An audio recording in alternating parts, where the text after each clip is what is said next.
Agartha and Inner Earth, great subjects, great concepts. Again, a lot of misinformation on the internet. And look at authors and previous speakers, 18th century, 19th century, Alexandre the Saint, for one, Ferdinand Ossinovsky, great guy, early 19th century. They talked about the myth of this magical, heavenly type of ancient ruins, ancient underground Inner Earth realm called Agartha, but there's no myth about it. Agartha is not a myth. Inner Earth is not a myth. They're just both misunderstood concepts.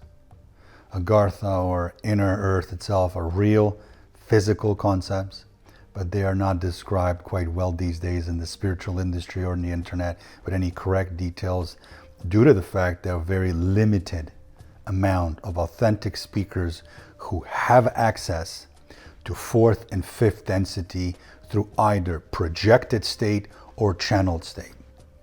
So Earth itself is a realm, reality, variety of different dimensional layers, 4 to be exact, and many different beings live here, we just don't see them. But this Agartha, Inner Earth are both located within the Earth's realm. Earth is a reality realm, it's a video game. It is not as the corrupted, degenerate liars that NASA say.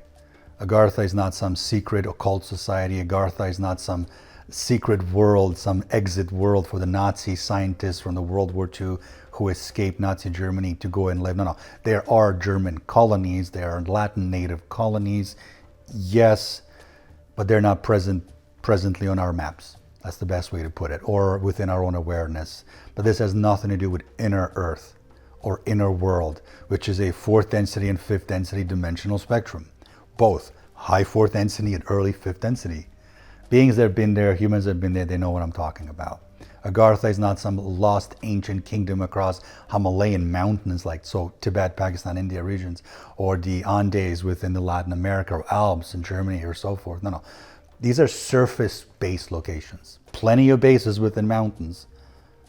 Mount Shasta, Mount Adams, yeah, those are 2. Sedona, that's another. But Agartha is not some myth or some conspiracy theory.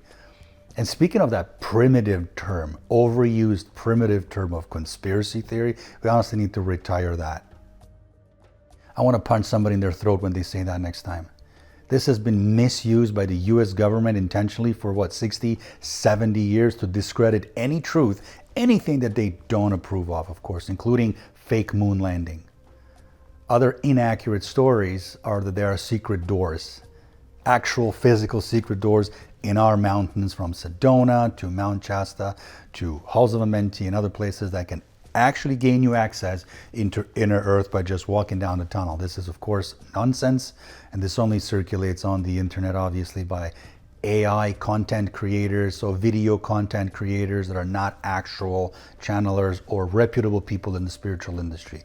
These are just delusional ambassadors of some galactic federations and cults like that. So fairy tale galactic federations, who in my opinion are most deceptive characters in the industry of the spiritual community worldwide. But I've had access through the third eye, fourth density, fifth density, projected state, avatar state, and then obviously channel state. I'm a channeler of a trance channeler of a variety of different Earth reptilian groups, THETA, TAURI group, KALASK group. So to understand, to co-create, to be shown, to be presented in a way of truly what is fourth density on Earth, what's fifth density on Earth, what's a hologram, where to us looks like a mountain.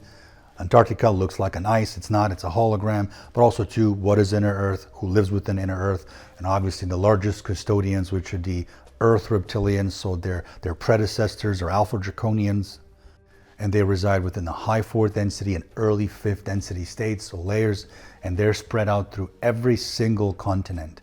When it comes to these Agartha races, these are actually humanoid races. They're not reptilian.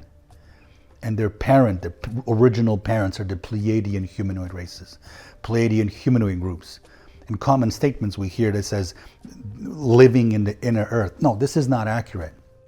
It's not properly described, because in the dimensional location of this Inner Earth, there are caverns, yes, obviously, not some tunnels, but caverns, entire environments. But these beings, these Agarthans, they live on ships. And they're able to use these ships to penetrate through what we would see a wall or a stone. They have technology to go through. There's no obstructions for them, but they're able to exit and go underneath the aquatic locations. And these underwater openings are not the ones that are created by us humans or our governments, meaning, I should be more specific, our secret governments, or reptilians or some reverse engineering type of thing. No, no, no, no. This is created by the custodians of Agartha. And these humanoid beings who live in Agartha, they are located from Australia to Asia to Europe to the United States, to the North Pole, to a couple different locations. So our government, so the Black Op, I'm talking about military industrial complex, specific submarine systems and tunnel systems and so forth. Yeah, even they cannot access these openings of Agarthans. They cannot go that deep. They have no access to go to these openings. Human Black Op governments or industrial complex, they have their own bases pretty much everywhere, from Moon to Mars to underneath the oceans. But this is not part of Inner Earth. This is not part of Agartha. The Agarthan people are quite peaceful. They're not psychopathic as our governments. They're very positive, very kind and loving, and their purpose truly on the outside themselves is to educate humans on emotions and how to talk about opposite of a reactive state, how to be more kinder, how to be more forgiving, how to manage the emotions. But they're mainly a benevolent race. And they're just one resident here. There's over 600 groups here. What's the reality difference really between the Inner Earth and the Agartha? Well, both of these terms are completely perceived differently. They are two different physical worlds. They're not the same. This isn't the same thing. Different beings live in individual location, yes, but different dimensional layers. Or people say often too, if you go into a right entrance past Antarctica or in, let's say, Giza pyramids in Egypt, you'll be able to enter this internal world, Inner Earth, that have their own star, that have their own system, an ecosystem. No, this is not true. Of course this is not true.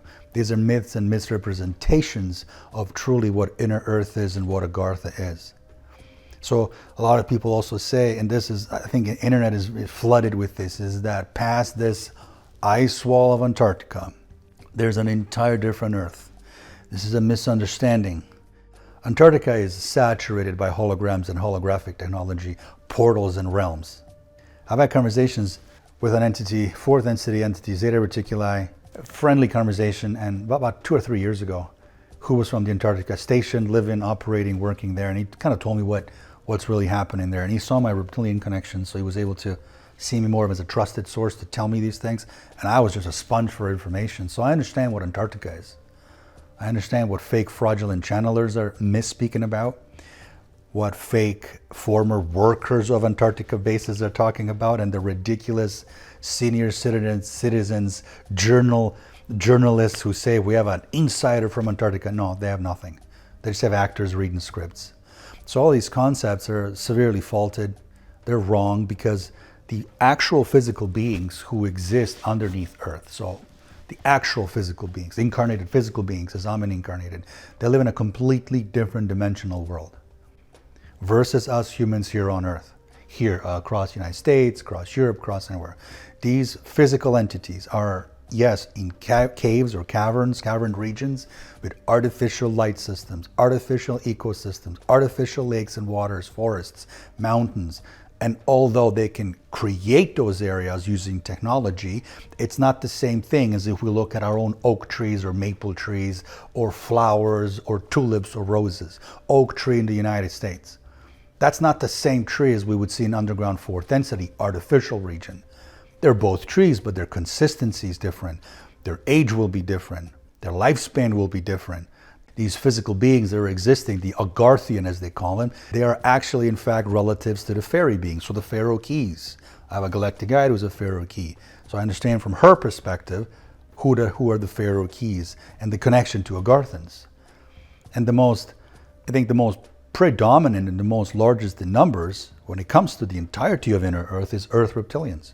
Over 800 million population, 3 different tiers, so 3 different levels. I interact with them all the time, so I understand their history better probably than I know my history. If I ask my mom, hey mom, tell me about our family history. She can go back 2 generations maybe. These beings have explained me generation 20 by now. There's subterranean beings that are non-reptilian, but they're insectoid. There's aquatic beings who live in the oceans, bottom caves of deep oceans, and their numbers are a few hundred different types. So these extraterrestrial aquatic groups, they don't interact with human governments or our fishermen or our boats, our tourism cruise ships, us in the channel state. No, they're quite private. So from Pacific Oceans to Atlantic to Indian to Arctic Oceans to Southern Oceans, yeah, all these main regions have a variety of different extraterrestrial and extra-dimensional aquatic groups who live down there, who reside there. Even smaller seas. We'll look at Italy, Croatia, Slovenia, so Adriatic Sea between Italy and Croatia, right in the middle. Lake Erie in state of Michigan in the United States. Red Sea in the Middle East, or Mediterranean Sea above Africa. Baltic Sea, so above Poland. All of these locations have races who reside there. They're both aquatic insectoid and earth reptilian. Chile, Brazil, Iran, especially Iran, mountains of Afghanistan, all of these locations have bases that are there, some smaller, some medium, some larger in numbers, and these beings are not human. And by true rank, true measuring of hierarchy, the aquatic groups that are within the oceans, they're not really considered inner earth beings because they're within the water element. They're not in a cavern type of scenario. So fourth density, fifth density in the water systems is where they truly reside. Not in some waterless cave, but no. Not in any deserts, not in any ponds or Everglades. No. They live in the deepest areas of the oceans. And then there's insectoid groups, of course. We all know the mantis, plenty of mantis around here. But there's mantis, there's spider beings, there's centipede beings. I had an interaction with one of those ones. And there's a variety of different beings that truly appear as our own flying insects. So bees to mosquitoes, there's a race of beings on Earth that look like our ants. And these insectoid groups also reside within the inner Earth. They're physical, they don't live in water, they also reside within the cavern regions. An ant wouldn't look like an ant. We see it as an insect. These are beings that have somewhat of a humanoid type of body and spine, and their heads and legs and arms are different, or they have 6 arms and 6 legs. Those that work with insectoids know what I mean. But originally meeting a humanoid extraterrestrial being from underneath our surface, so the inner Earth, this story came from a psychic experience long time ago by an author when he was interacting with his own third eye with an entity that he perceived as Agarthian, and he saw this artificial environment. This meeting took place between this entity and this human here on Earth, an author. This is why the book started to come out about Agartha and the inner Earth. And this human perceived artificial grass, artificial light and sun and water, oaks, even waterfalls. He saw ships, he saw crafts. Trees obviously were not the same as our trees. These were replicated trees. These were trees that are used to grow with using technology. And all this is one large misunderstanding and misrepresentation from a psychic event that really happened with this human using his own third eye. Agartha is a real concept. Inner Earth is a real concept, but it's not represented or explained today in the industry. And there's a large misunderstanding about this concept today. And one example definitely that we all can relate is this imaginary humanoid man with blonde hair, blue eyes by the name of Telos. And this Telos who lives in Mount Shasta with Princess Adama. There's no Telos in any Mount Shasta. This is not an Agarthan. This is a made-up illusion. The energy is of the Saint Germain collective remnant energy that resides in the Mount Shasta. That is what humans are connecting to. In no way, shape, or form Telos even exists. This is a misunderstanding.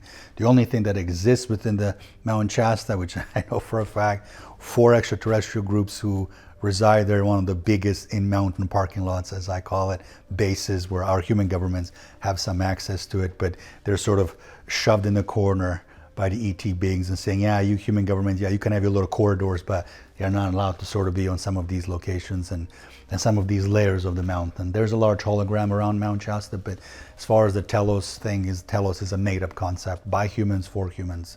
That's all. There's no such thing as Telos.